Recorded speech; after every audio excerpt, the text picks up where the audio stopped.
I'm Frank Cohen. I'm a Silicon Valley guy, an inventor, a performance architect, a software guy at heart.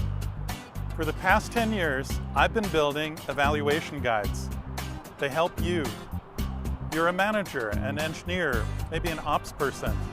These guides help you to understand the trade-offs you make when you choose a software platform. I created a simple and effective push-to-test methodology.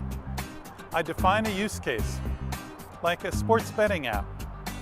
Then I implement it on 4 or more platforms, like say Mule, Red Hat, Spring, TIBCO.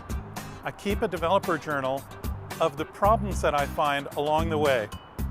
I tally up the hours it takes, and I pop those numbers into a TCO spreadsheet. Would it surprise you that choosing TIBCO is 12% more efficient at developer productivity than Spring Boot, and 20% over MuleSoft, and 23% over JBoss?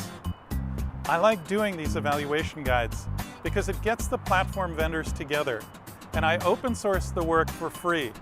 So when they don't like my findings, they can make their own kit and compete on a level playing field in front of you.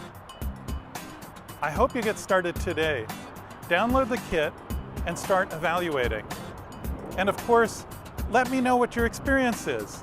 You'll find me on Twitter at fcohen and by email at fcohen@appvance.com. Thanks.